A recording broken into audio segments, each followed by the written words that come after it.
وبما أني قادري أقول أدرك عبدك جيلاني أدرك عبدك جيلاني. السلام علیکم ورحمۃ اللہ تعالی وبرکاتہ. حضرات، رب کائنات کا فضل اور اس کا احسان ہے کہ اس وقت ہم اور آپ اس کے اور اس کے محبوبوں کے ذکر کی محفل میں حاضر ہیں.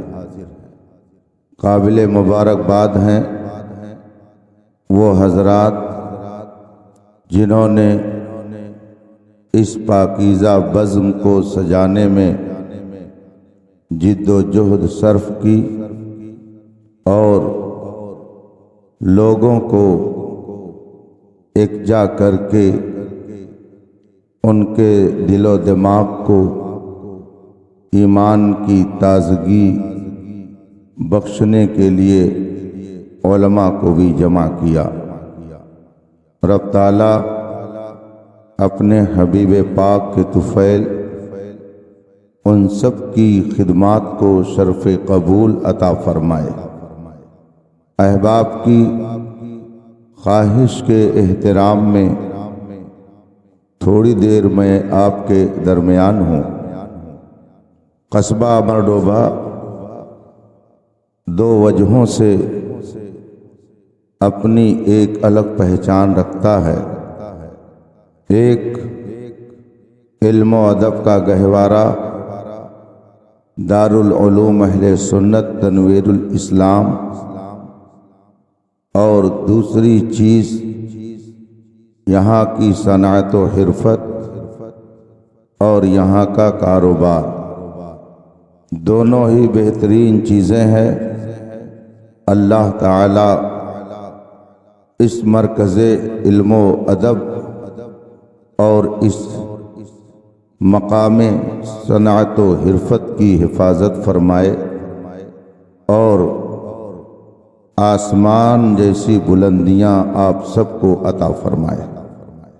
گرامی وقار عالم باعمل فاضل ذی شان حضرت علامہ مفتی احمد رضا صاحب مصباحی رضوی دامہ ظل العالی کی گفتگو دل اور زبان کی یکسانیت کے ساتھ ہوتی ہے. جو ان کے دل میں ہوتا ہے اسی کو وہ اپنی زبان سے ادا کرتے ہیں. اس اخلاص کی برکت نے انہیں ہم عمروں میں دینی تسلق اور استقامت علی الدین کے حوالے سے بہت ممتاز اور نمایاں کر دیا. اللہ تبارک و تعالی ان کے علمی فیض و برکات سے ایک عالم کو مستفیض فرمائے. کتاب و سنت سے مزین اور بزرگان دین کے واقعات نصیحت سے نور علی نور ان کا خطاب دل و دماغ کو جھنجھوڑنے کے لیے کافی ہے. اللہ تبارک و تعالی ان کے خطاب کو اپنی بارگاہ میں قبول فرمائے اور ہمیں آپ کو سب کو اس پر عمل کی سعادت عطا فرمائے. آپ کا زیادہ وقت نہیں لوں گا. حضرت علامہ حیدر علی صاحب قبلہ کے بارے میں خیریت معلوم کرنے کے بعد معلوم ہوا کہ طبیعت میں اس میں ہلال ہے. حضرت شیخ الحدیث صاحب قبلہ بھی عمر کی اس منزل میں ہے کہ زیادہ دیر تک انہیں بٹھانا مناسب نہیں ہے.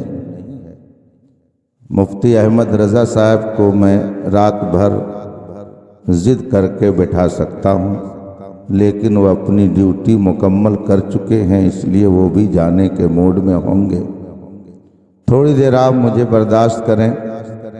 میں آپ سب کا شکر گزار ہوں کہ بے حد اصرار آپ کی طرف سے ہوا۔ حضرت علامہ حیدر علی صاحب قبلہ نے بھی فون فرمایا اور بھی دیگر احباب نے خواہش ظاہر کی۔ میں آپ سب کی خواہش کے احترام میں تھوڑی دیر آپ کے درمیان ہوں۔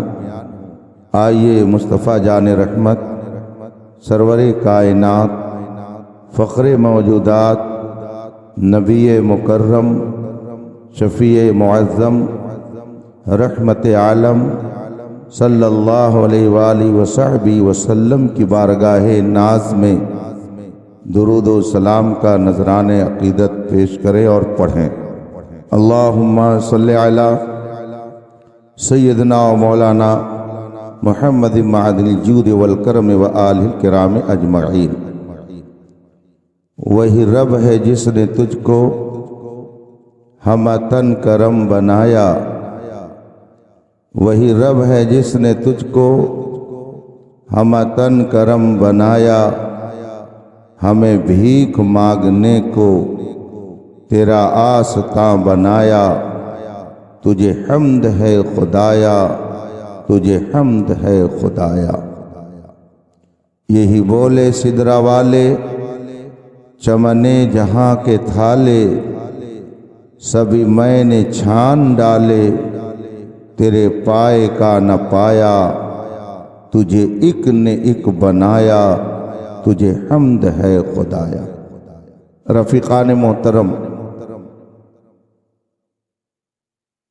اس وقت دنیا بھر میں اسلام کو پڑھنے کی بھی کوشش کی جا رہی ہے اور بدنام کرنے کی بھی کوشش جاری ہے۔ دونوں کام ہو رہا ہے۔ اسلام نے دنیا میں آنے کے بعد جو انقلاب برپا کیا اور بگڑی ہوئی سوسائٹی، بگڑے ہوئے سماج اور بگڑے ہوئے لوگوں کو راہ راست پر لانے کا جو عظیم الشان کارنامہ انجام دیا، اسی کا صدقہ ہے کہ آج بھی اس گرے گزرے گئے ماحول میں انسانیت باقی ہے۔ اسلام سے پہلا جو دور تھا اس کو دور جاہلیت کہا جاتا ہے۔ اسلام کے آنے سے قبل جو زمانہ ہے اسے قرن اسود کہا جاتا ہے، دور سیاہ کہا جاتا ہے، خراب دور کہا جاتا ہے، لیکن خاص کر دو لفظ زیادہ استعمال کیا جاتا ہے، دور جاہلیت اور قرن اسود۔ سیاہ زمانہ اور جاہلیت کا زمانہ۔ اسلام سے پہلے جو دور تھا اس کا تعارف یوں کرایا جاتا ہے۔ اسی لیے عربی شعراء کو بھی تقسیم کیا گیا تو نمبر 1 پر شعرائے جاہلی رکھے گئے، ان کو شاعر بھی کہا جا رہا ہے اور ساتھ ہی ساتھ جاہلی بھی کہا جا رہا ہے، شعرائے جاہلی۔ تو کیا اس زمانے میں دنیا کے اندر پڑھے لکھے لوگ نہیں تھے؟ کیا اس دور میں ڈاکٹر اور انجینئر نہیں تھے؟ کیا اس زمانے میں لکھنے پڑھنے والے لوگ نہیں تھے؟ آخر اس زمانے کو زمانے جاہلیت کیوں کہا گیا؟ اس زمانے کو قرن اسود اور دور سیاہ کیوں کہا جاتا ہے؟ جبکہ ہم یہ دیکھتے ہیں کہ بڑے بڑے پڑھنے پڑھانے والے بہت سارے گھن گرج خطبہ اور مقررین اس دور میں موجود تھے۔ ان کی شاعری کا حال یہ تھا، ان کے ذوق اور دلچسپی کا معاملہ یہ تھا کہ وہ سال بھر تک پریکٹس کرتے اپنی شاعری کی نمائش کے لیے، اور پھر ایک میلہ لگتا سال میں، اس میلے میں عرب کے بڑے بڑے شعراء، بڑے بڑے خطبہ جمع ہوتے اور شاعر اپنے اشعار پیش کر کے لوگوں سے داد و تحسین وصول کرتے۔ سارے شعراء جب اپنے اشعار سنا لیتے تو پھر جو فیصل بورڈ ہوتا وہ فیصلہ کرتا کہ اس سال کے شاعروں میں کس کا شعر اے کلاس کا ہے۔ پھر اس شعر کو کسی چیز پر لکھا جاتا اور لکھ کر اسے خانہ کعبہ کے دروازے پر لٹکا دیا جاتا۔ سال بھر تک وہ شعر خانہ کعبہ کے گیٹ پر لٹکا رہتا، اور جو لوگ خانہ کعبہ کی زیارت کرنے آتے شاعر کا شعر بھی پڑھتے، اس کو داد دیتے، اس کی حوصلہ افزائی کرتے۔ اس سے یہ بات معلوم ہوئی کہ اس دور میں بولنے والے بھی تھے، شعر کہنے والے بھی تھے، اور شعر لکھنے والے بھی تھے۔ تو پڑھنے کا بھی وجود ہو گیا اور لکھنے کا بھی وجود ہو گیا۔ گویا پڑھے لکھے تھے مگر پھر بھی دور جاہلیت کہا جاتا ہے۔ انجینئرنگ کا حال یہ تھا کہ خانہ کعبہ میں اور پھر اس زمانے کے بادشاہوں کے گھروں میں جو نقش و نگار تیار کیا جاتا، مکانات کے جو نقشے بنتے وہ اتنے اعلیٰ اور عمدہ ہوتے کہ آج ہزاروں سال گزرنے کے بعد بھی کچھ ٹکڑے بڑے بڑے میوزیم میں آج بھی رکھے ہوئے۔ تو اس زمانے میں انجینئر بھی تھے۔ اگر انجینئر نہیں تھے تو عربی میں ان کے لیے جو لفظ بولا جاتا ہے وہ آیا کہاں سے؟ انجینئر کو عربی میں مہندس کہتے ہیں۔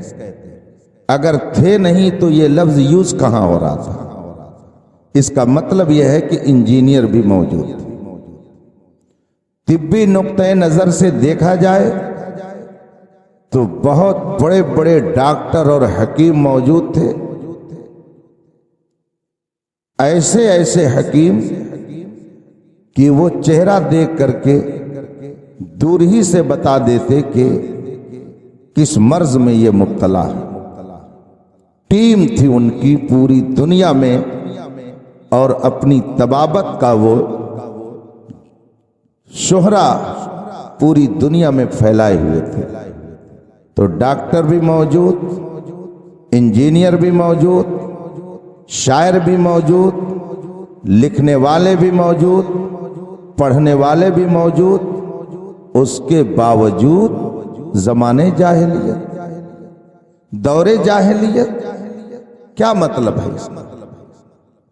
گویا تاریخ ہم کو یہ بتا رہی ہے کہ انجینئرنگ اور چیز ہے، ڈاکٹری اور چیز ہے، خطابت اور چیز ہے، شاعری اور چیز ہے، لکھنا پڑھنا اور چیز ہے، مگر انسانیت اور چیز ہے۔ دونوں میں فرق ہوتا ہے۔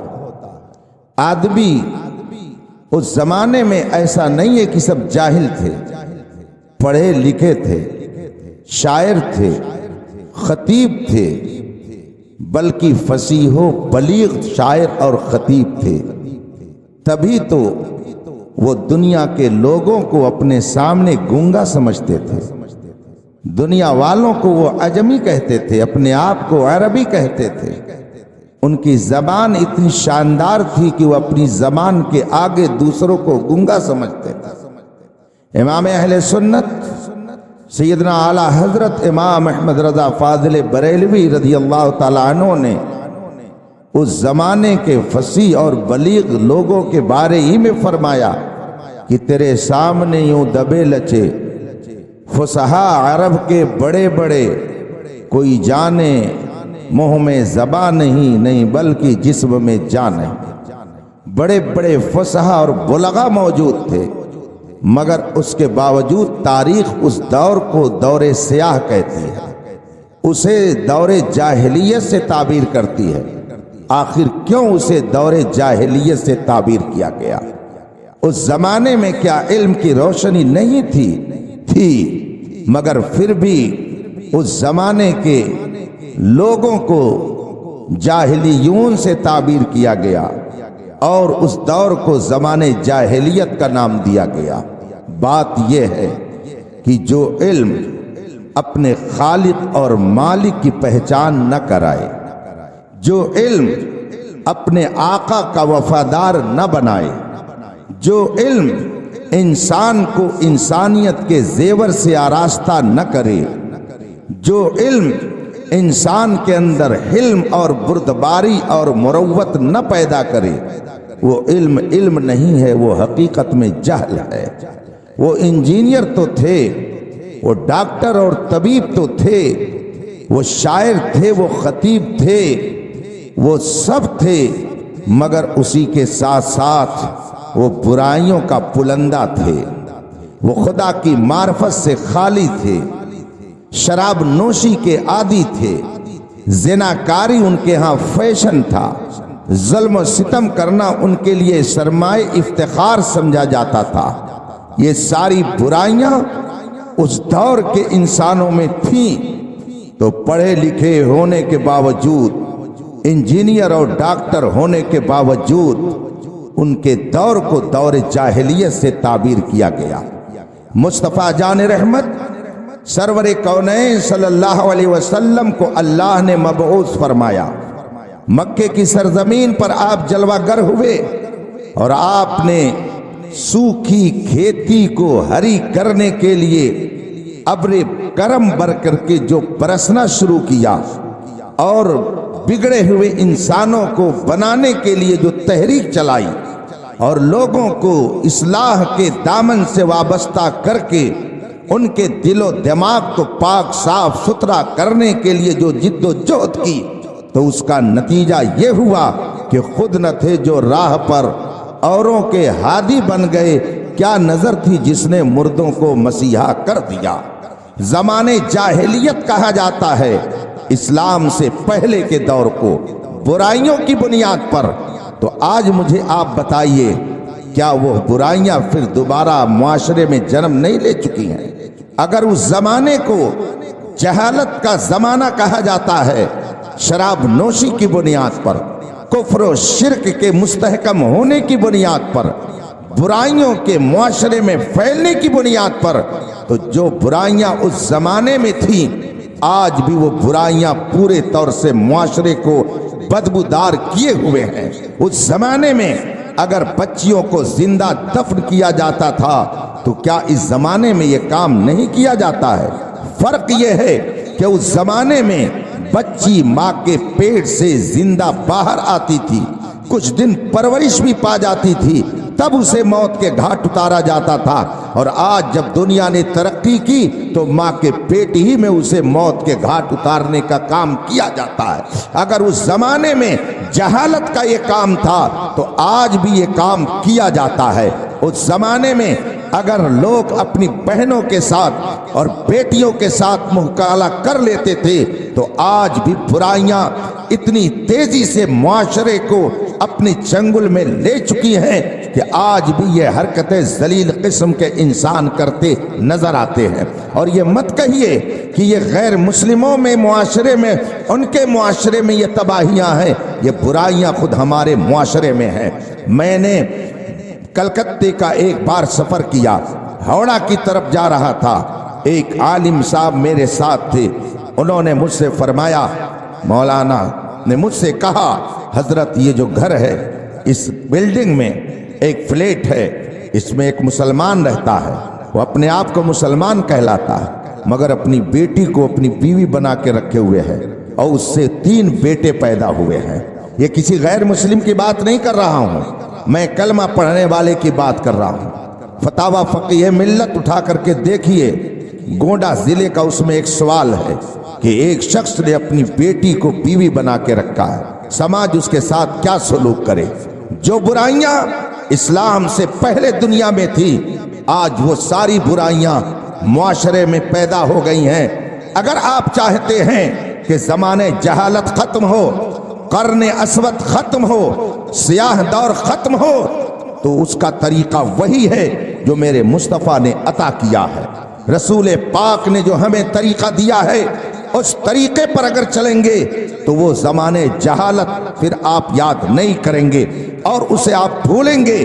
رسول پاک صلی اللہ علیہ وسلم نے جو پاکیزہ ماحول پیدا کیا، اپنے کردار کے ذریعہ، اپنی گفتار کے ذریعہ، اپنی پیاری اداؤں کے ذریعہ، جو غیروں کو اپنایا اور ان کے دل میں گھر کیا، تو نتیجہ کیا نکلا کہ اگر دربار سے کسی کو دور کرنے کی بات کی جاتی کہ جاؤ تم اپنے گھر جاؤ، تو اپنی زبان حال سے کہتا، کیوں میں جاؤں، تیرے ٹکڑوں پہ پلے، غیر کی ٹھوکر میں نہ ڈال، جھڑکیاں کھائیں کہاں، چھوڑ کے صدقہ تیرا۔ یہ ان صحابہ کی اور اہل ایمان کی حالت ہو گئی تھی۔ مجھے یاد آتا ہے، علماء سے آپ نے سنا ہوگا، ایک صحابی رسول ہیں، ابھی بڑی پاکیزہ سیرت بیان کی حضرت مفتی احمد رضا صاحب نے۔ میں دل کی بات کر رہا ہوں، تملق و چاپلوسی میں نہیں، وہ واقعات جو بیان کر رہے تھے شہادت کے، دل چاہ رہا تھا کہ وہ بیان کرتے رہیں اور ہم سن کر کے اس سے نصیحت حاصل کرتے رہیں۔ اور اگر آپ نے اپنے بزرگوں کی سیرت کو سن کر کے اس پر عمل کیا، ان کے کردار کی پاکیزگی اور پاکیزگی کی خوشبو سے اپنے دل و دماغ کو معطر کر لیا، تو لاکھ دشمن آپ کو چاہیں کہ تباہ و برباد ہو جائیں، خدا کی قسم آپ زندہ رہیں گے، دنیا کی کوئی طاقت آپ کو ختم نہیں کر سکتی ہے۔ صحابی رسول ہیں حضرت زید بن حارثہ، ان کا واقعہ بہت مشہور ہے۔ ان کا بچپنا تھا، وہ مکے سے دور کسی آبادی کے رہنے والے تھے۔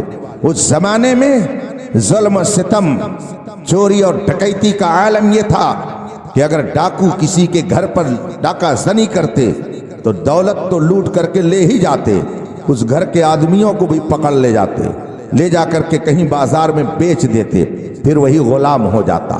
حضرت زید بن حارثہ کا واقعہ اہل ایمان کو بہت ساری نصیحت دیتا ہے۔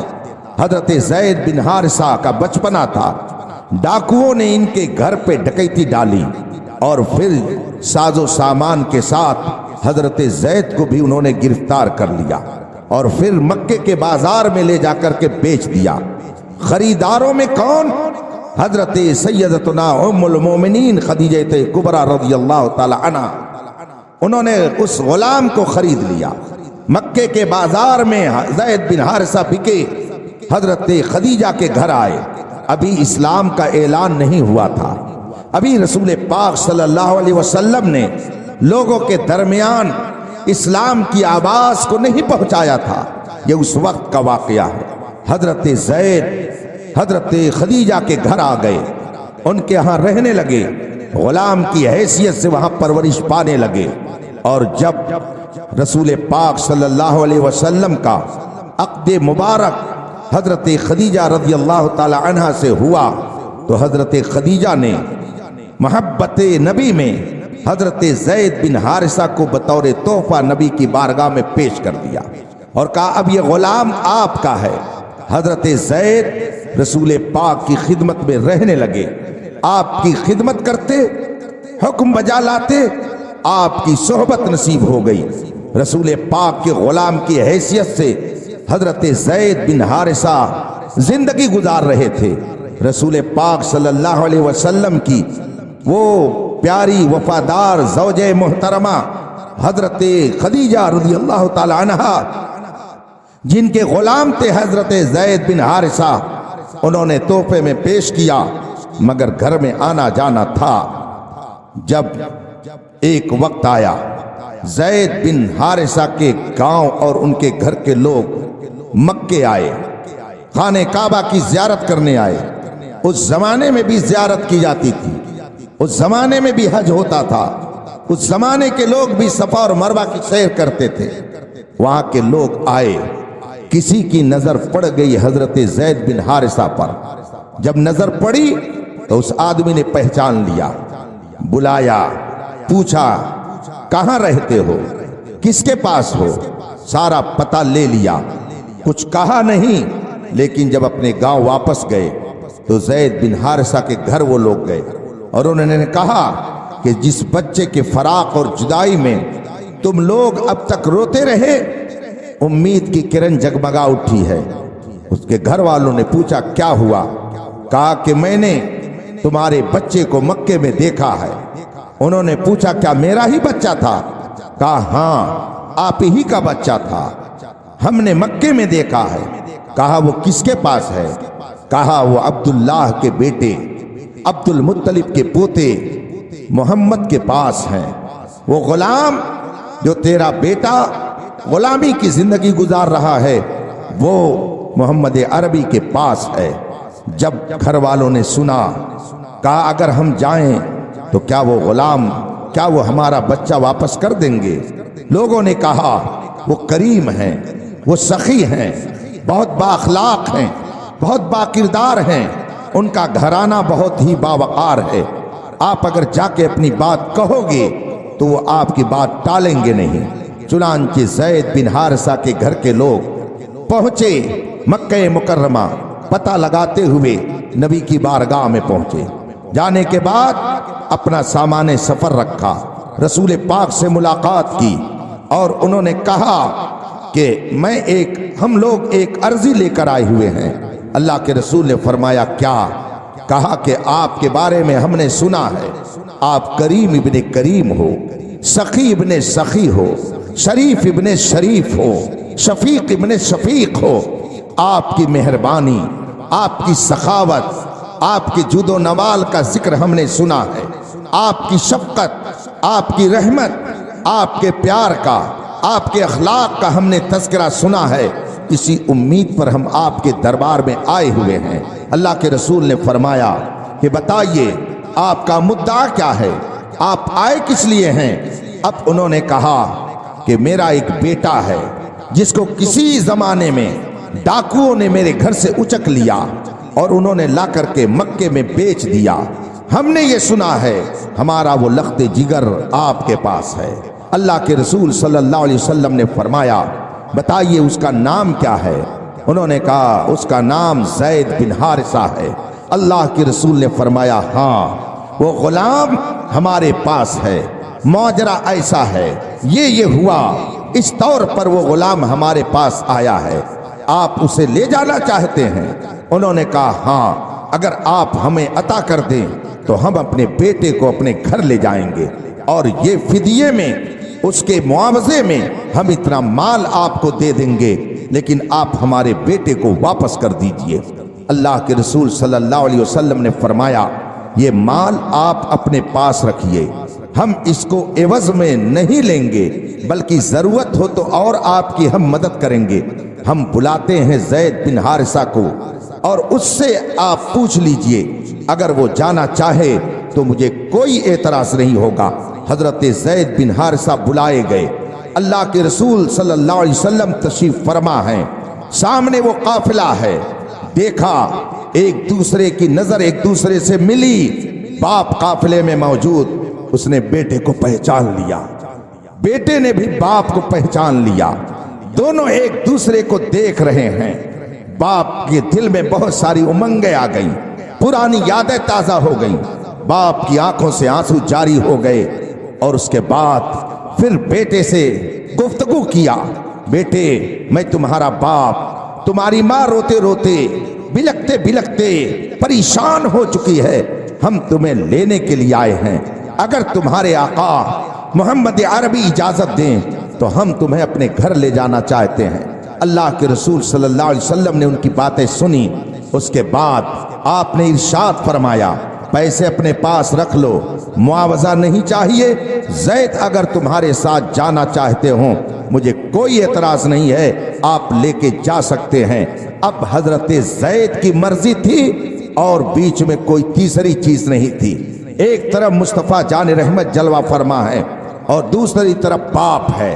آج لوگ کہتے ہیں صحابی ایسے تھے، صحابی ویسے تھے، کون ہے ہم میں کہ جو رسول پاک کی محبت پر اپنے باپ کو قربان کرتا ہو؟ ہم میں سے کون ہے جو شریعت مطہرہ کے لیے، شریعت مطہرہ پر عمل کے لیے اپنی رشتہ داری کو چھوڑ دیتا ہو؟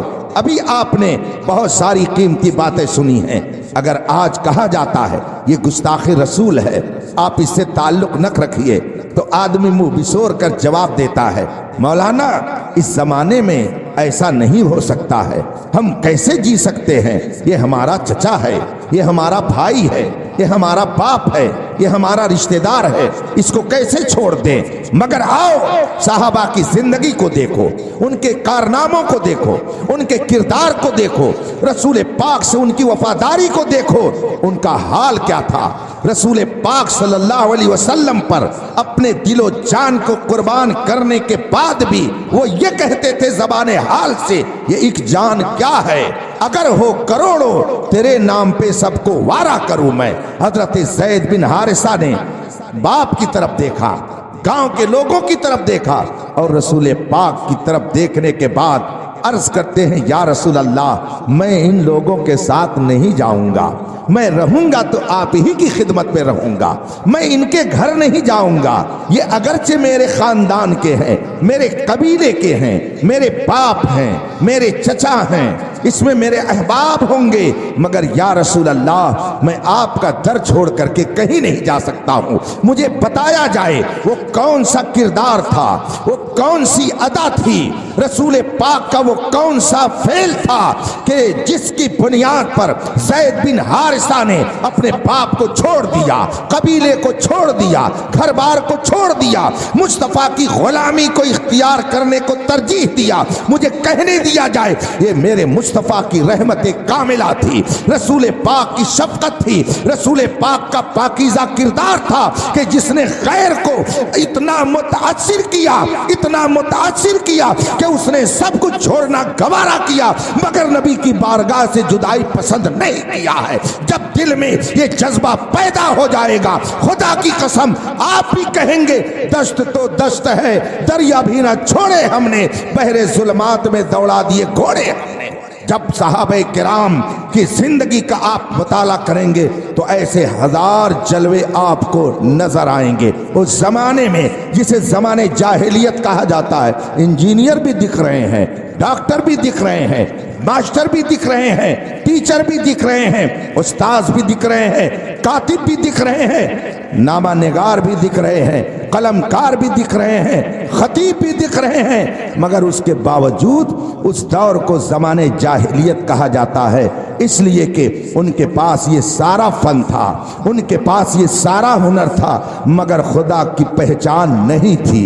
ان کے پاس یہ سب کچھ تھا مگر ان کے اندر انسانیت نہیں تھی۔ رسول پاک تشریف لائے، ان کو انسانیت کا درس دیا، دل کو پاکیزہ کیا، کفر و شرک کی گندگی سے ان کے دل کو پاک کیا۔ نتیجہ کیا ہوا کہ اب زمانے جاہلیت ختم ہو گیا، اب علم کا دور آیا، شرافت کا دور آیا، پاکیزگی کا دور آیا۔ رسول پاک نے فرمایا خیر القرون قرنی، سب سے بہتر زمانہ میرا زمانہ ہے، سب سے شاندار زمانہ میرا زمانہ ہے، پھر جو میرے بعد ہیں ان کا زمانہ، پھر جو ان کے بعد ہیں ان کا زمانہ۔ رسول پاک صلی اللہ علیہ وسلم نے اپنے زمانے کی بہتری کو اس لیے لوگوں کے سامنے ظاہر کر دیا کہ پہلے زمانے میں انسانیت مردہ تھی، میں نے انسانیت کو زندگی بخشی ہے، اس سے بہتر کوئی دوسرا زمانہ نہیں ہو سکتا ہے۔ رسول پاک صلی اللہ علیہ وسلم نے لوگوں کے دل کی گندگی کو پاک کیا، ان کے پس مردہ دل کو زندگی بخشی۔ آپ خود گورنمنٹی اصول جانتے ہیں کہ اگر کہیں کوئی زمین ایسی ہے جو قابل کاشت نہیں ہے، جس کو بنجر زمین کہا جاتا ہے، اگر اس بنجر زمین کو کسی نے کاشت کے قابل بنا دیا، کھیتی کے قابل بنا دیا، اس کو جوت بو کر کے کسی لائق بنا دیا، اس کو آباد کر دیا، تو قانون کے مطابق کچھ مدت گزرنے کے بعد وہ زمین اس آدمی کے نام لکھ دی جاتی ہے، وہ زمین اس آدمی کے قبضے میں ہوتی ہے جس نے اس زمین کو کاشت کے قابل بنایا ہے، جس نے وہاں کی گھاس پھوس کو ہٹا کر کے اس کو آباد کیا ہے، وہ آدمی اس زمین کا مالک ہو جاتا ہے۔ مجھے کہنے دیا جائے کہ اگر گھاس پھوس ہٹا کر کے کسی نے زمین کو کاشت کے قابل بنا دیا تو وہ زمین کا مالک ہو گیا۔ یہ دل جس کے اندر نہ جانے کتنے گھاس پھوس لگے ہوئے تھے، شرک کی گھاس پھوس، کفر کی گندگی، حسد اور بغض و کینہ، عداوت و نفرت، قتل و غارت گری کی گندگی سے یہ نالی پٹی ہوئی تھی، اور نہ جانے کتنی بری بری گھاسیں اس کے اندر اگی ہوئی تھی۔ رسول پاک نے سب کو صاف کر دیا، شرک کی گندگی کو پاک کر دیا، شرک کی گندگی سے دل کو پاک کیا، حسد اور بغض و کینہ کی گندگی سے اسے پاک کیا، اور جتنی خراب گھاسیں تھیں سب کو نکال کر کے رسول پاک نے الگ کر دیا۔ اگر زمین کی گھاس کو ہٹا کر کے اور اسے قابل کاشت بنائے تو وہ اس کا مالک ہو جاتا ہے۔ اس دل کو تمام بری گھاسوں سے اور گندگیوں سے رسول پاک نے پاک کیا ہے، اس لیے اس دل پر اگر قبضہ ہوگا تو صرف مصطفیٰ جان رحمت کا قبضہ ہوگا۔ اس دل میں اگر کوئی گھر کرے گا تو رسول پاک کا یہ گھر ہوگا۔ اسی لیے جس نے اپنے دل کو مدینہ بنا لیا، جس نے اپنے دل کو مصطفیٰ جان رحمت کا مسکن بنا دیا، تو وہ دنیا کے کسی گوشے میں رہا، دنیا کے کسی کونے میں رہا، وہ مصطفیٰ جان رحمت کی یاد میں مگن رہا، اور دنیا میں کہیں بھی رہا وہ مصطفیٰ جان رحمت پر اپنی جان قربان کرنے میں فخر محسوس کرتا۔ نعرہ تکبیر، نعرہ رسالت، مسلک اعلی حضرت، علماء اہل سنت، عظمت صحابہ۔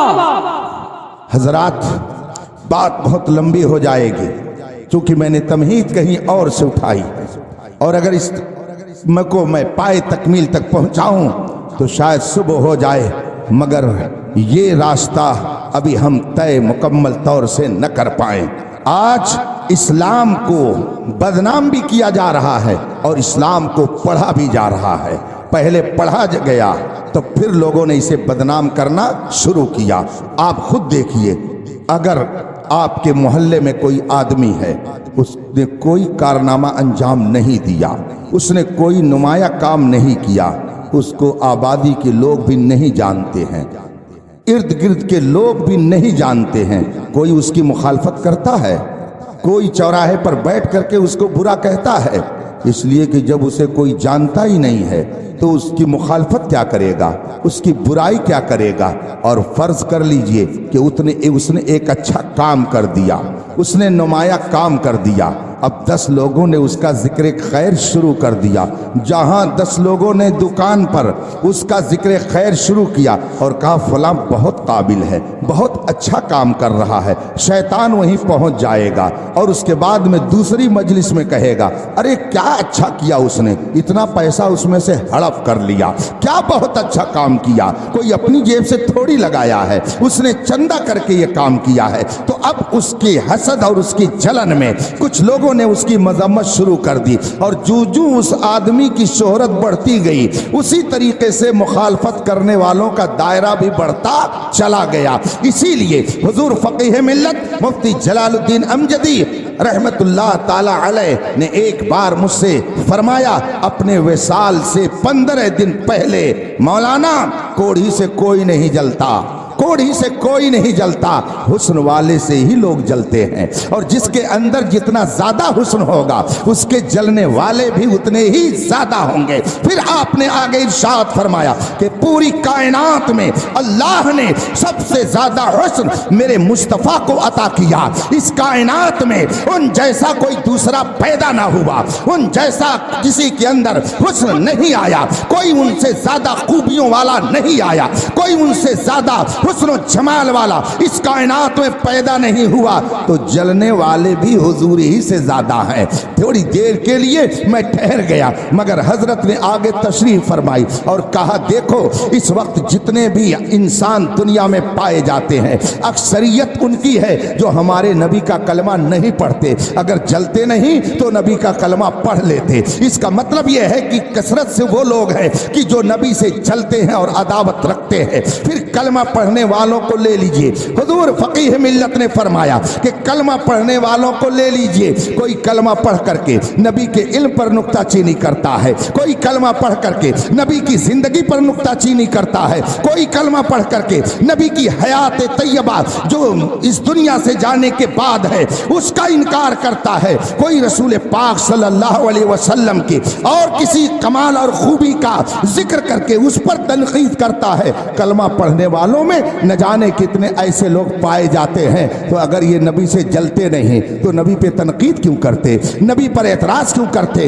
اس لیے کہ محبت کا تقاضا یہ ہے کہ آدمی نے جس کو اپنا محبوب بنا لیا اس کی ہر ادا اسے وہ محبت کی نظر سے دیکھتا ہے، اس پہ تنقید تھوڑی کرتا ہے۔ جس سے محبت ہو گئی تو کیا کہتا ہے؟ ہر جفا ہر ستم گوارا ہے، اتنا کہہ دے کہ تو ہمارا ہے۔ محبت کا تقاضا یہ ہے کہ آدمی اپنے محبوب پر تنقید کی نظر نہیں ڈالتا ہے بلکہ اس کو محبت کی نظر سے دیکھتا ہے۔ اور محبت اگر صادق ہو تو اس ذات کی کیا بات ہے جس گلی میں محبوب رہتا ہے اس گلی کا بھی احترام کرتا ہے، جس گلی سے گزر جاتا ہے اس سے بھی محبت کرتا ہے، جو لباس اس نے پہن لیا ہو اس لباس سے محبت کرتا ہے۔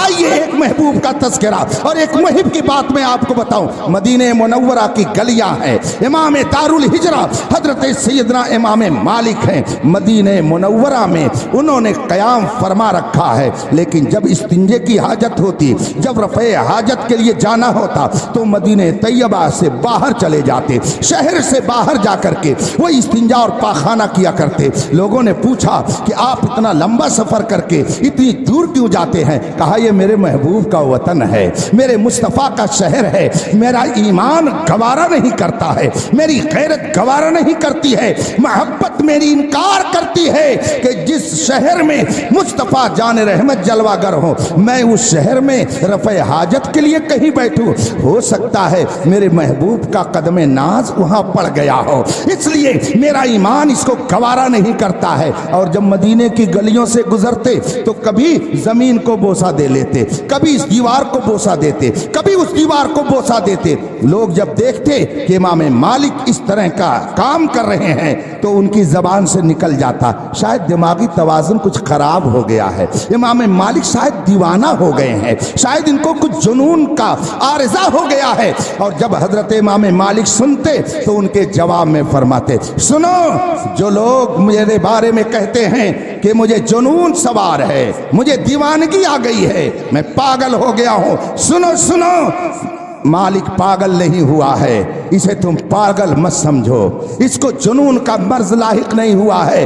میں کیوں زمین کو بوسہ دیتا ہوں جب میں چلتا ہوں مدینے کی گلیوں میں اور میرے ذہن میں یہ بات آتی ہے کہ شاید میرے مصطفیٰ کا ادھر سے گزر ہوا ہو، قدم ناز مصطفیٰ یہاں پڑے ہوں تو میں فرد محبت میں جھک کر کے زمین کو بوسہ دے لیتا ہوں کہ میرے محبوب کا ادھر سے گزر ہوا ہے۔ اور کبھی جب سوچتا ہوں ممکن ہے میرے محبوب نے اس دیوار دیوار پر اپنا ہاتھ رکھا ہو تو یہ سوچ کر کے میں اسے بوسہ دینے لگتا ہوں. پھر جب سوچتا ہوں کہ ہو سکتا ہے دیوار پر ہاتھ نہ رکھا ہو اور پھر میں بوسہ دے رہا ہوں, فوراً میری محبت مجھ کو جواب دیتی ہے, ارے اگر ہاتھ نہ رکھا ہو تو ادھر سے اگر محبوب گزرے ہوں گے ہوا تو جسم سے لگی ہوگی, اور ہوا جب چلی ہوگی تو ہو سکتا ہے وہ ہوا دیوار سے لگی ہو, اس لیے میں اس کو بوسہ دے لیتا ہوں. یہ محبت کا تقاضا ہے کہ آدمی جس سے محبت کرتا ہے صرف اس کی ذات ہی سے محبت نہیں کرتا بلکہ اس کے شہر سے محبت, اس کی اداؤں سے محبت, اس کے لباس سے محبت, اس کی ایک ایک حرکت سے محبت. یہ محبت کا تقاضا ہے. فقیہ ملت فرماتے ہیں آخر لکھا نہ ایک قوم نے کہ نبی مر کر مٹی میں مل گئے, لکھا نہ ایک قوم نے کہ نبی کو پیٹ پیچھے کی خبر نہیں ہے, لکھا نہ ایک قوم نے کہ نبی گاؤں کے چودھری کی طرح ہوتے ہیں, لکھا نہ ایک قوم نے کہ نبی ہمارے بھائی کی طرح ہیں. اگر ان کے دل میں نبی کی عظمت ہوتی, نبی کی محبت ہوتی تو اس طرح کے جملے وہ نہ لکھتے. حضور فقیہ ملت فرماتے کہ جس کے اندر حسن جتنا زیادہ ہوگا اس کے چلنے والے بھی اتنے ہی زیادہ ہوں گے. چونکہ اسلام پوری دنیا میں پڑھا جا رہا ہے, لوگ اسے پڑھ رہے ہیں اور پڑھ پڑھ کر کے اسلام کے دامن سے وابستہ ہو رہے ہیں, تو مخالفت کرنے والوں کی تعداد بھی بڑھتی چلی جا رہی ہے. لیکن ان مخالفین کی مخالفت سے کچھ نہیں ہو سکتا ہے. امام احمد رضا نے کتنے پیارے انداز میں فرمایا ہے, تو گھٹائے سے کسی کے نہ گھٹا ہے نہ گھٹے, جب بڑھائے تجھے اللہ تعالیٰ تیرا. مٹ گئے مٹتے ہیں مٹ جائیں گے دشمن تیرے, نہ مٹا ہے نہ مٹے گا کبھی چرچا تیرا. اور نعرہ تکبیر, نعرہ رسالت, مسلک اعلی حضرت علماء اہل سنت مفتی اختر حسین صاحب قبلہ, نعرہ تکبیر. اسلام کو پڑھا بھی جا رہا ہے اور اسلام کو غلط پروپیگنڈوں کے نرغے میں لا کر لوگوں کو بزن کرنے کی کوشش بھی کی جا رہی ہے. رفیقان محترم, اب ایسے وقت میں ہماری کیا ذمہ داری ہے, ہمارا کیا کام ہونا چاہیے؟ اگر آپ کے باپ کو کوئی بدنام کرے, اگر آپ کے استاذ کو کوئی بدنام کرے, غلط پروپیگنڈا کرے, وفادار بیٹے کا کام کیا ہے؟ وفادار شاگرد کا کام کیا ہے؟ وفادار مرید کا اس وقت کیا رول ہونا چاہیے؟ ہمیں بتانے کی ضرورت نہیں ہے, آپ خود جانتے ہیں کہ اپنے کردار سے, اپنی گفتار سے, اپنے حرکات و سکنات سے, اپنے عمل سے, اپنے قول سے, اپنے فعل سے اپنے باپ کے اوپر ہونے والے اعتراض کا جواب دیا جائے. تم کہتے ہو میرا باپ خراب تھا, سن, میرا باپ تو اتنا شاندار تھا کہ اسی کی برکت ہے کہ مجھے بھی شاندار گفتگو کا سلیقہ آتا ہے. میرا باپ اتنا کیریکٹر والا تھا کہ اسی کی برکت ہے کہ یہ نوجوان بھی ایک کیریکٹر والا ہے. میرا باپ تو اتنا پاکیزہ کردار رکھتا تھا کہ معاشرے میں اسے ایک پاکیزہ کردار سے لوگ جانتے تھے. میں اسی کا بیٹا ہوں. تو اس طریقے سے بیٹا اچھا کردار پیش کر کے اپنے باپ کے اوپر ہونے والے اعتراض کا جواب دے گا. آپ امت محمدیہ ہو اور آپ نبی کی وفاداری کا اعلان کرتے ہو, اس لیے آپ پر لازم ہے کہ اب بجائے شراب پینے کے, بجائے رسول پاک صلی اللہ علیہ وسلم کی نافرمانی کرنے کے, بجائے معاشرے میں گڑبڑی پھیلانے کے, آپ اتنے نیک بن جائیے تاکہ آپ کا کردار کہے کہ نبی اور اسلام کے ماننے والے ویسے نہیں ہیں جو میڈیا دکھا رہا ہے, ایسے ہیں جو ہمارا کردار بول رہا ہے. جب آپ یہ کریں گے تو ہمیں تقریر کرنے کی ضرورت نہیں پڑے گی. ایک آدمی نے کوئی غلط کام کیا, نام کے آگے عبداللہ لگ گیا, پتہ چلا پوری دنیا میں اس کو نمایاں کیا جا رہا ہے, یہ مسلمان ہے, یہ دیکھو ایسا کرتا ہے. ایسے موقع پر مجھے ایک مثل یاد آتی ہے, سپوا ہنسے ہنسبو کرے چلنیوں ہنسے, جکے 72 ہوتا ہے نا حضرات. ان کا جو کام ہے وہ اہل سیاست جانے. میرا پیغام محبت ہے جہاں تک پہنچے. ہم اور آپ رسول پاک کی وفادار امت میں ہیں. رسول پاک صلی اللہ علیہ وسلم کا ہم نے کلمہ پڑھا, یاد رکھیے گا. بڑی پیاری گفتگو آپ نے مفتی صاحب سے سماعت کر لی ہے.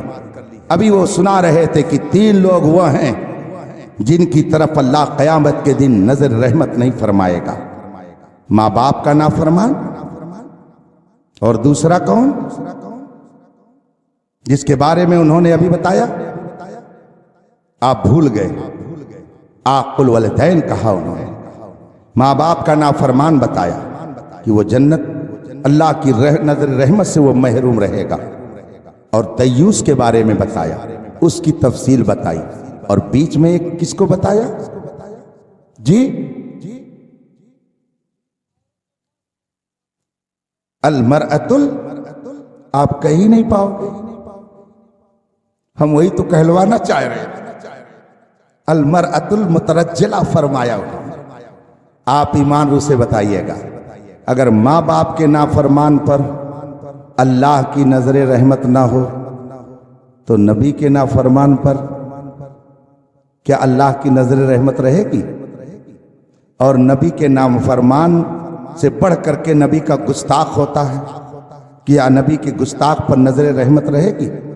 وہ تین جو رسول پاک نے بتایا، حالات کے اعتبار سے بتایا، وہ موقع محل ایسا تھا کہ جہاں پر ان تینوں کا ذکر رسول پاک نے مناسب سمجھا، لیکن یہ مت سمجھیے گا کہ وہی تین ہیں کہ جن پر نظر رحمت نہیں ہوگی۔ اگر ماں باپ کے نافرمان پر اللہ نگاہ کرم نہیں کرے گا تو جو رسول پاک کا نافرمان ہے وہ بھی نظر رحمت الہی سے محروم رہے گا۔ جو نبی کا گستاخ ہے اس کو تو دھکے مار کر کے بھگایا جائے گا، بلکہ ہم لوگ بھی کہیں گے تجھ سے اور جنت سے کیا مطلب، منافق دور ہو، ہم رسول اللہ کی جنت رسول اللہ کی۔ اور الحمدللہ ہم تو یہاں بھی بزرگوں سے مانگنے کا سلیقہ جانتے ہیں، کوئی مصیبت آئی پہنچ گئے ہم ان کے دربار میں۔ شاہ ولی اللہ محدث دہلوی رضی اللہ تعالی عنہ نے ایک مقام پر ارشاد فرمایا ہے، اذا تحیرتم فی الامور فاستعینوا باصحاب القبور۔ شاہ ولی اللہ محدث دہلوی فرماتے ہیں، میں شاہ ولی اللہ کا خاص کر اس لیے نام لے رہا ہوں کہ ان کو سنی تو مانتا ہی ہے، اس لیے کہ یہ سنیوں کا پیشوا ہے، مگر انہیں دیوبندی جو کہتے اپنے آپ کو وہ بھی مانتے ہیں، اور جو غیر مقلد اپنے آپ کو اہل حدیث کہتے وہ بھی مانتے ہیں، کیونکہ آپ کے قصبے میں سب ہیں، اس لیے میں نے ایک ایسا نام لیا کہ جو سب کے ہیں، آپ سب ان کو مانتے ہیں۔ ہماری نہ مانو اپنے کی مان لو، ہماری نہ سنو اپنی کی سن لو۔ شاہ ولی اللہ محدث دہلوی فرماتے ہیں، اذا تحیرتم فی الامور فاستعینوا باصحاب القبور۔ جب مشکلات میں گھر جاؤ، جب پریشانیوں میں پریشان ہو جاؤ، جب مصیبتوں میں گرفتار ہو جاؤ تو کیا کرو؟ فاستعینوا باصحاب القبور، اہل قبر کے پاس جاؤ اور ان سے مدد طلب کرو۔ جب ان سے مدد طلب کرو گے وہ رب کی بارگاہ میں تمہاری عرضی پیش کریں گے، رب ان پر نگاہ کرم فرمائے گا، ان کی برکت سے تمہاری مشکل آسان ہو جائے گی۔ یہ شاہ ولی اللہ نے فرمایا ہے جو سب کے پیشوا ہیں، لیکن بات وہی ہے کہ میٹھا میٹھا ہب کڑوا کڑوا پھو، ایسے بہت سارے لوگ پائے جاتے ہیں، مطلب کی ہو تو پتہ نہیں کیا کیا کر لیں گے۔ ایک بات یاد آ گئی اس بات پر، ایک صاحب تھے، وہ جب جاتے استنجا کرنے کے لیے تو استنجا کرنے کے بعد فوراً آتے اور ایک رکعت وتر پڑھتے تھے، آتے ایک رکعت وتر پڑھتے، جب استنجا سے باہر نکلتے فوراً جا کر کے ایک رکعت وتر پڑھ کے تب کسی کام میں لگتے۔ کوئی حنفی سنی دیکھ رہا تھا، کئی بار اس نے دیکھا، تاڑ لیا کہ یہ کیوں کرتے ہیں، اس کا پتہ لگایا جائے۔ اتفاق سے ایک روز جب وہ استنجا کر کے ایک رکعت وتر پڑھ کر کے باہر نکلا، حنفی سنی نے پکڑ لیا اور کہا بتائیے جناب، آخر آپ یہ استنجا کرنے کے بعد اگر صبح سے شام تک 10 مرتبہ استنجا کرنے جاتے ہیں تو 10 مرتبہ آپ ایک ایک رکعت جا کر کے یہ کیا پڑھتے ہیں؟ اس نے کہا تم ہو بیوقوف، رہ گئے مقلد، حنفیوں کا قلادہ تم نے اپنے گلے میں ڈال لیا۔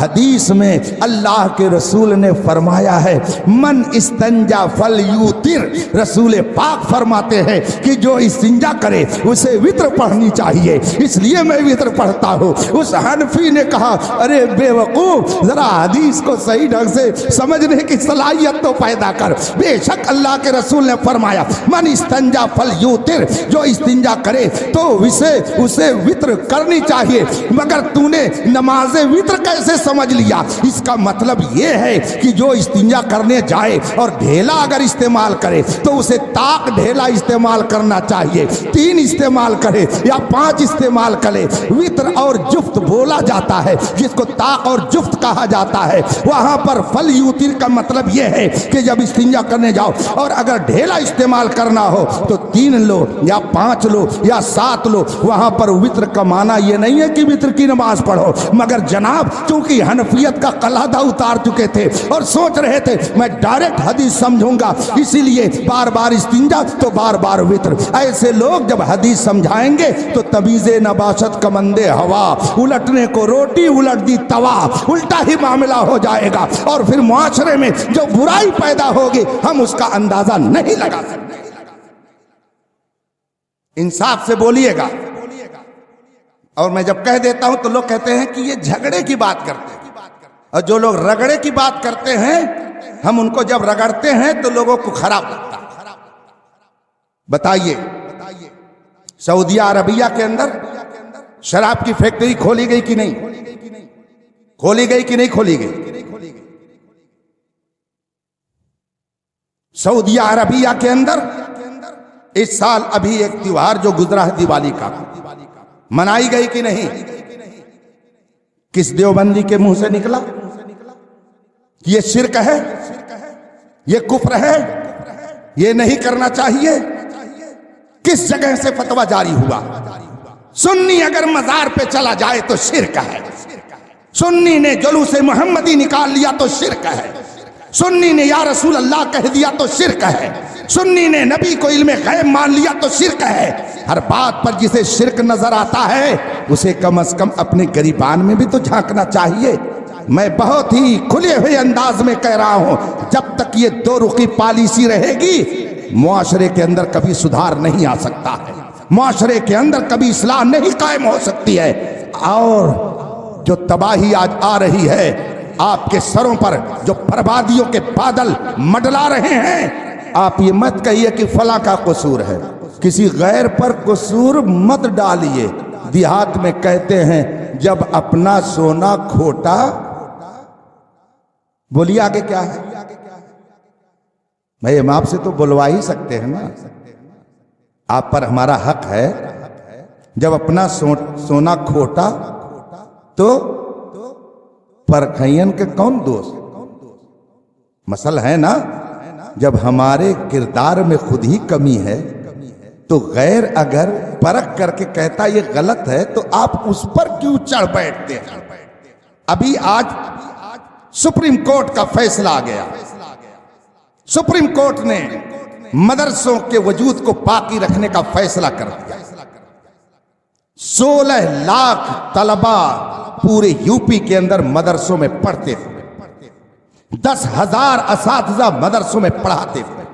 بتائیے ان کو قانون کی سولی پر پہلے لٹکانے کے لیے قدم کس نے آگے بڑھا؟ کس نے یہ حرکت کیا؟ کون ہے جو قدم آگے بڑھایا؟ لائیے آپ کسی غیر کو. کون ہے جس نے قدم آگے بڑھایا؟ آپ پڑھ لیجئے اخبارات، نیٹ اٹھا کر کے دیکھ لیجئے.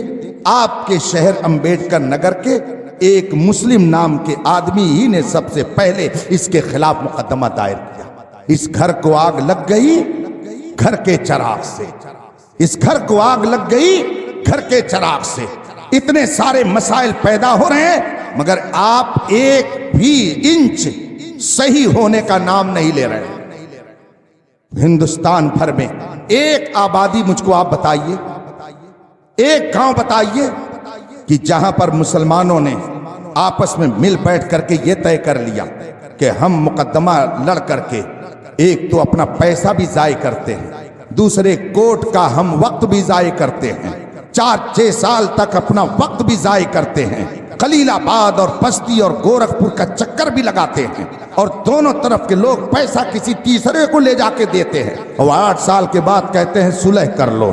اور جب علماء پہلے ہی دن سمجھاتے ہیں کہ صلح کر لو تو بات سمجھ میں نہیں آتی ہے. 8 سال کے بعد جب تباہ ہو جاتے ہیں تب کہتے ہیں کہ ایسا کر لیا جائے. بتائیے اس مزاج کو کس آبادی نے ختم کیا ان حالات کو دیکھ کر کے؟ ایک آبادی کے بارے میں بتائیے کہ جہاں کے لوگوں نے مل بیٹھ کر کے یہ کہا ہو کہ اب ہم کورٹ کا وقت ضائع نہیں کریں گے، ججوں کو پریشان نہیں کریں گے, وکیلوں کو ہم ٹینشن میں نہیں ڈالیں گے. یہ مسائل ایسے ہیں ہماری شریعت خود ہی اس کا بہترین حل بتا رہی ہے. ہم شریعت مطہرہ پر عمل کرنے والے لوگ ہیں. اپنے علماء اپنے مفتیوں سے ہم اس مسئلے کا حل چاہیں گے. وہ شریعت کی روشنی میں جو بتائیں گے ہم اس پر عمل کرنے کے لیے تیار ہیں. ہم پیسہ ضائع کرنے کے موڈ میں اب نہیں ہیں. بتائیے کس آبادی کے آدمی نے یہ قدم اٹھایا؟ بتائیں گے؟ تب کا اسلام. مولانا صاحب بہت معاشرہ بگڑ گوا ہے تو کیا ہونا چاہیے؟ تو اصلاح معاشرہ پہ تقریر ہونی چاہیے. اونٹ رے اونٹ تیری کون سی کل سیدھی؟ کس کس چیز کی اصلاح کی جائے بتائیے.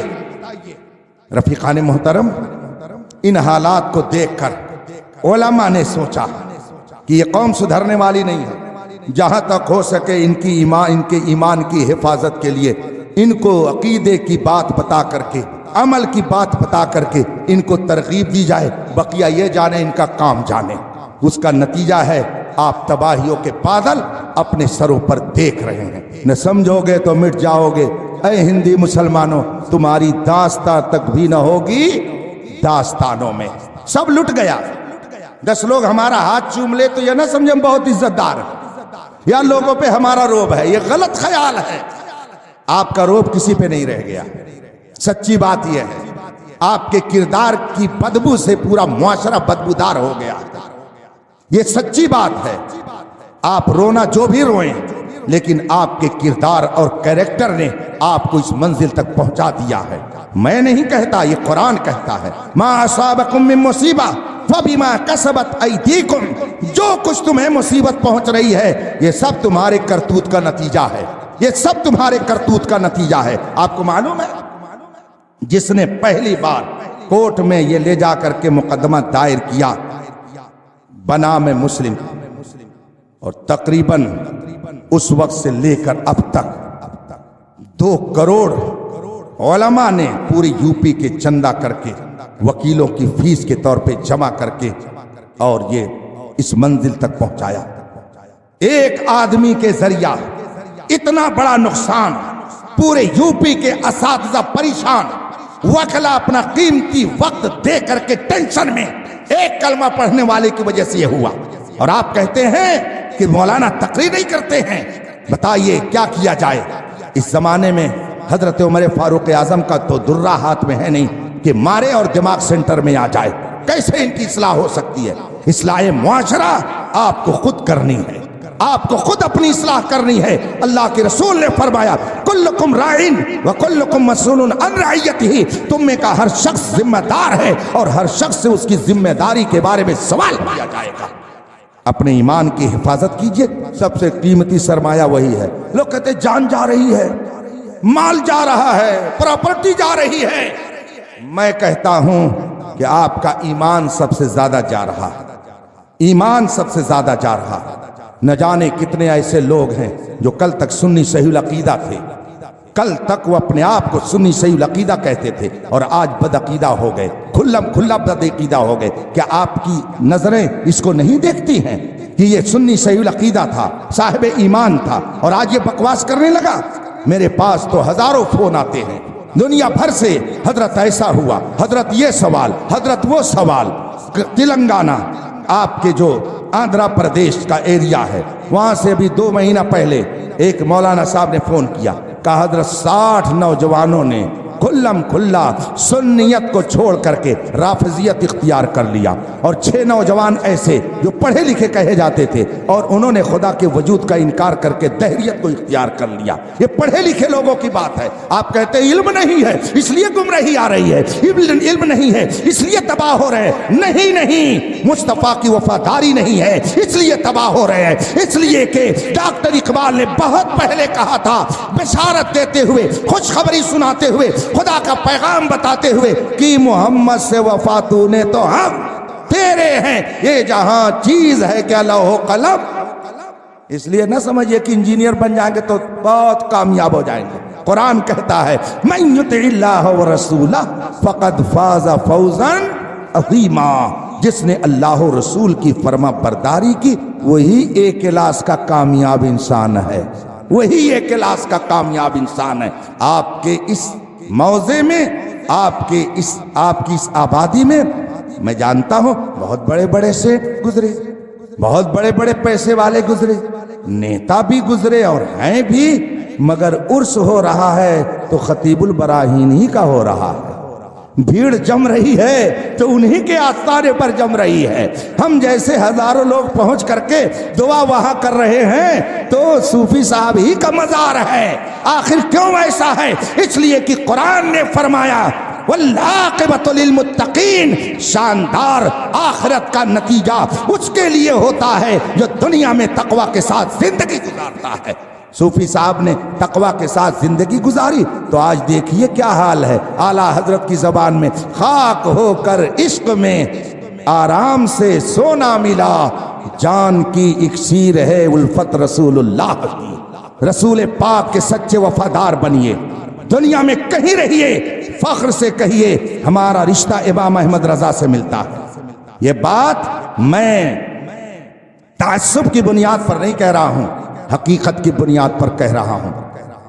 چند منٹ اور آپ بتائیے، ایک مولانا کہتا ہے نبی کچھ نہیں دے سکتے، اور امام احمد رضا کہتے ہیں کون دیتا ہے، دینے کو منہ چاہیے، دینے والا ہے سچا۔ ایک کہنے والا کہتا ہے نبی تو گاؤں کے چودھری کی طرح ہوتے ہیں، بس ان کی اتنی تعظیم کرو جتنی کی بڑے بھائی کی کرتے ہو۔ اور ادھر سے میرا امام کہتا ہے ارے بے وقوف، تو گاؤں کا چودھری کہتا ہے، اللہ کی سرتاب قدم شان ہے یہ، انسان ہی انسان، وہ انسان ہے یہ۔ قرآن تو ایمان بتاتا ہے انہیں، ایمان یہ کہتا ہے میری جان ہے یہ۔ ایک مولوی لکھ رہا ہے نبی کو پیٹھ پیچھے کی بھی خبر نہیں ہے، اور امام احمد رضا فرماتے ہیں اور کوئی غیب کیا، تم سے نہا ہو بھلا جب نہ خدا ہی چھپا تم پہ کروڑوں درود۔ وہ کہنے والا کہتا یا رسول اللہ مت کہو یہ شرک ہو جائے گا، مگر بریلی کا امام کیا کہتا، غیظ میں جل جائیں بے دینوں کے دل، یا رسول اللہ کی کثرت کیجئے۔ کہنے والا کہتا ہے میلاد النبی منانا بدعت ہے، امام احمد رضا آواز دے کر کے کہتے ہیں مثل فارس زلزلے ہوں نجد میں ذکر آیات ولادت کیجئے، رہے گا یوں ہی ان کا چرچا رہے گا، بڑے خاک ہو جائیں جل جانے والے۔ ایک کہنے والا اپنے کمرے میں بیٹھ کر لکھ رہا ہے کہ نبی تو مر کر مٹی میں مل گئے، مگر امام احمد رضا کہتے ہیں تو زندہ ہے واللہ، تو زندہ ہے واللہ میری چشم عالم سے۔ تو ہر کلمہ پڑھنے والا ایک جیسا، بات سمجھ میں آ رہی ہے؟ تو جب سب کلمہ پڑھنے والے ایک جیسے نہیں تو کیسے فرق سمجھیں گے کہ وفادار ہے کہ غدار ہے، یہ وفادار مصطفیٰ ہے کہ غدار مصطفیٰ ہے۔ اسی کے لیے ہمارے بڑے بڑے علماء نے اس زمانے میں ہم لوگوں کے لیے ایک پہچان مقرر کر دی اور فرما دیا اس پہچان کو گلے سے لگائے رہو گے تو تمہارے ایمان کی حفاظت ہوتی رہے گی۔ اس پہچان کا نام مسلک حضور تاج الشریعہ میرے مرشد گرامی نے فرمایا زندگی یہ نہیں ہے کسی کے لیے، زندگی ہے نبی کی، نبی کے لیے۔ نہ سمجھ مرتا ہے زندگی کے لیے، جینا مرنا ہے سب کچھ نبی کے لیے۔ مسلک اعلیٰ حضرت پہ قائم رہو، زندگی دی گئی ہے اسی کے۔ میں نے سنا کہ آپ کی یہ جامع مسجد دوبارہ تعمیر کے مرحلے سے گزر چکی ہے، اب ڈینٹنگ پینٹنگ کا کام کچھ ہو رہا ہے۔ میں آپ سب کو مبارکبادی دیتا ہوں کہ آپ نے حالات زمانہ کو دیکھ کر مسجد کی ضروریات کی طرف توجہ کی، اور ان علماء کرام کی سرپرستی میں آپ نے اس کی تعمیر کا بیڑا اٹھایا۔ اور پھر مجھے کسی نے یہ بھی بتایا کہ ہماری اس مسجد کے گیٹ کے اوپر گنبد رضا کا نقشہ تیار کیا جائے گا۔ مجھے اور خوشی ہوئی، اس لیے کہ جیسے شیطان لاحول سے بھاگتا ہے ویسے ہی بدعقیدہ اعلیٰ حضرت کے نام سے بھاگتا ہے۔ ہاں، اور یاد رکھیے بھائی، ہم گوہ اور گوبر اور حلوہ کو ایک کرنے والا مزاج نہیں رکھتے ہیں۔ حلوہ الگ چیز ہے اور گوبر الگ چیز ہے، کلیئر کٹ ہے معاملہ، اس کو یاد رکھیے۔ جو لوگ کہتے ہیں حالات ایسے نہیں ہیں، ہم مل کے رہنا چاہیے، اختلافات ختم کرنا چاہیے، اس کی پہلے آپ برادری دیکھ لیجئے۔ اگر وہ فرض کیجئے اپنے آپ کو انصاری کہتا ہے تو اسے کہہ دیجئے کہ جناب یہ لفظ آپ ہٹا دیجئے اور کہہ دیجئے میں بنام مسلم کوئی فرق نہیں کرتا ہوں۔ اب اگر کوئی مہتر ہوگا اور مجھے رشتہ کرنا ہوا تو اس مہتر کے ہاں بھی میں رشتہ کر دوں گا، میں اس کے ہاں بھی اپنی بیٹی کا نکاح کر دوں گا۔ میں اختلاف نہیں چاہتا، اتحاد چاہتا ہوں۔ کہہ کر کے آپ دیکھ لیجئے، پھر پتہ چل جائے گا کہ یہ اتحاد کی بات کر رہا ہے یا کون سی بات کر رہا ہے۔ برادری کا جھگڑا یہ نہیں ختم کریں گے۔ ہم خان صاحب ہیں، ہم انصاری صاحب ہیں، ہم فلاں صاحب ہیں، ہم سید صاحب ہیں، تم یہ ہو۔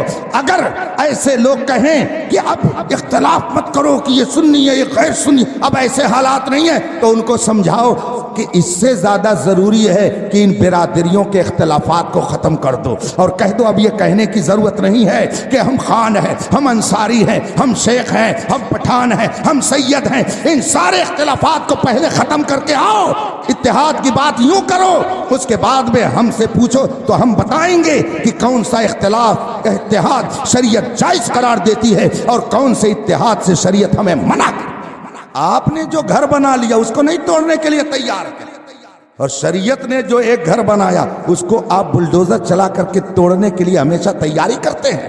جو لوگ کہتے ہیں اب اختلاف کا وقت نہیں ہے، ان سے کہیے آپ اپنے بھائی کا اختلاف پہلے ختم کر لیجئے، محلے کا اختلاف ختم کر لیجئے، گاؤں زمین جائیداد کا اختلاف ختم کر لیجئے۔ جس کو ختم کرنا چاہیے وہ نہیں ختم کریں گے، اور جب دین کی بات آئے گی تو کہیں گے یہ مولانا لوگ لڑاتے ہیں، اسے ختم کرنا چاہیے۔ کچھ تو ہے جس کی پردہ داری ہے، یوں کوئی بے وفا نہیں ہوتا۔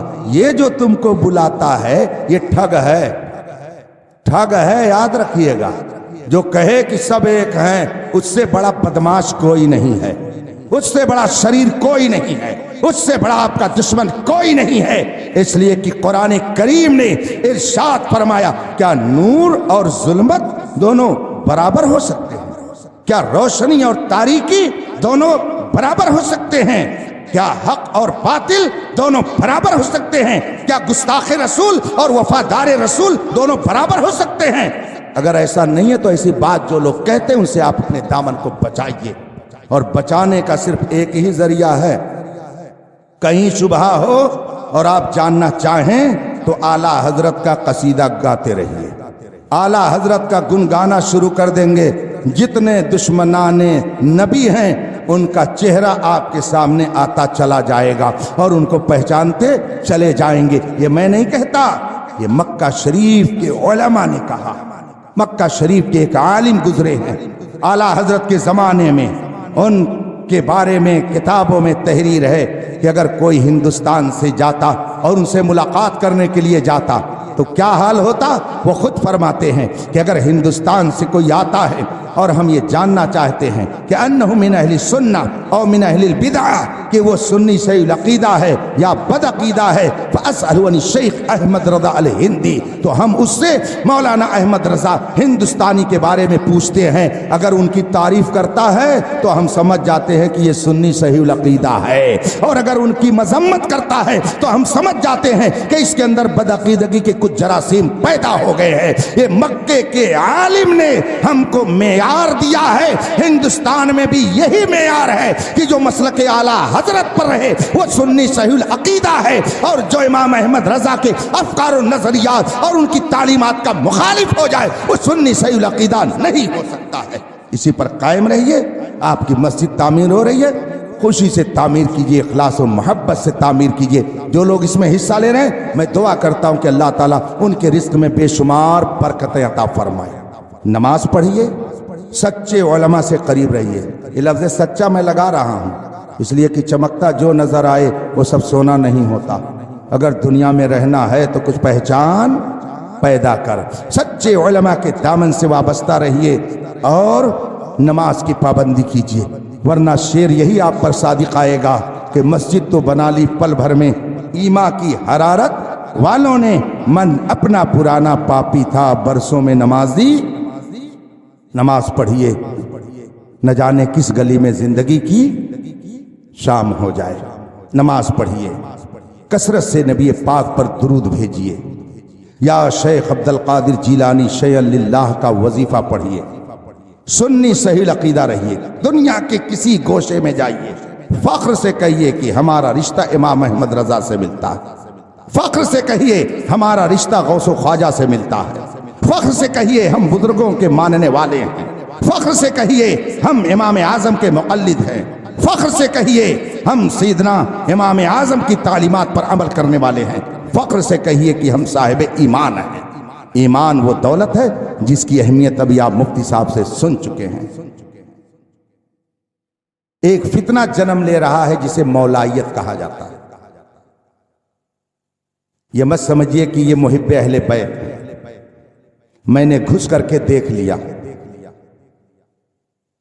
میں یہ نہیں کہتا کہ میں نے کچھ کیا ہے لیکن بنگلور کے مناظرے کی گفتگو نے یہ بتا دیا کہ حق اور باطل میں فرق کیسے کیا جاتا ہے اور دنیا نے دیکھ لیا کہ سنیت کے لبادے میں رافضیت نے کس طرح سے مولائیت کا نام لے کر کے لوگوں کے عقیدے کو برباد کیا یہ مت سمجھیے کہ یہ مولائی کا مطلب ہوتا ہے مولا علی سے محبت کرنے والے یہ ایک فرقہ ہے مولائیت کے نام پر ایک فرقہ ہے جو صحابہ کا گستاخ اور یہ تحریک یہودیوں کی تحریک ہے یہود و نصارہ نے اس تحریک کو پروموٹ کرنے کی پوری کوشش کر ڈالی میں اور اندر کی باتیں زیادہ نہیں بتاؤں گا لیکن جو لوگ سنی بن کر کے پیر کہلا کر کے مولائیت کے نام پر صحابہ کے اوپر تبرہ کر رہے ہیں وہ در پردہ کسی کا آلے کار بن کر آپ کی صفوں میں دڑال پیدا کرنے کی کوشش کر رہے ہیں یہ ایک گستاخ فرقہ ہے رافضیت کی یہ ایک نئی شکل ہے حضور سلطان التارکین سیدنا و مولانا مخدوم اشرف جہانگیر سمنانی قدس سرہ الربانی جن کی کتاب ملفوظات کی شکل میں موجود ہے جس کا نام ہے لطائف اشرفی وہ اپنی کتاب لطائف اشرفی میں فرماتے ہیں کہ شیعوں کا ایک فرقہ ہے جس کو فرقہ لائینیہ کہا جاتا ہے لان تان کرنے والا فرقہ اور اس میں وہ صاف لکھتے ہیں یہ فرقہ حضرت عائشہ حضرت طلحہ حضرت زبیر اور حضرت امیر معاویہ پر تبرہ کرتا ہے یہ فرقہ شیعوں کا فرقہ ہے لائینیہ اس فرقے کا نام ہے آج کل اس فرقے نے مولائیت کا نام اپنے آپ کو دے کر کے سنیوں کے درمیان پھیلنے کا کام شروع کر رکھا ہے اس لیے اس فتنے سے اپنی حفاظت کیجیے کوئی ہو چاہے بڑا سے بڑا عالم ہو چاہے بڑی سے بڑی خانقاہ کا کوئی شیخ زادہ ہو ہم نے کلمہ کسی پیر کا نہیں پڑھا ہے کسی عالم کا نہیں پڑھا ہے کلمہ پڑھا ہے تو رسول پاک کا پڑھا رسول پاک نے جن سے محبت کا حکم دیا ہے ان سے محبت کرنا لازم ہے اہل بیت مصطفیٰ سے محبت لازم صحابہ کی شان میں گستاخی کرنا حرام ان سے محبت کرنا لازم یہ میں نہیں کہتا میرے مصطفیٰ نے فرمایا اس لیے فرقہ مولائیت کے نام پر جو رافضیت اس وقت سنیوں میں پھیل رہی ہے آپ اس سے ہوشیار رہیے گا ابھی ہم کو کچھ لوگوں نے بتایا کہ بعض رافضی ملک بڑی تیزی سے خانقاہوں کو پیسے کے ذریعہ اپنے عقیدے کے پرچار کے لیے متعین کر رہے ہیں اس لیے رفیقان محترم آپ اپنے آپ کو ایسے لوگوں سے بچائیے اور بچنے کا ایک واحد ذریعہ ہے جس کو مسلک اعلیٰ حضرت کہا جاتا ہے اسی پر آنکھ بند کر کے قائم رہیے انشاءاللہ یہاں بھی سرخرو رہیں گے اور وہاں بھی سرخرو رہیں گے واخر دعوانا ان الحمدللہ رب العالمین السلام علیکم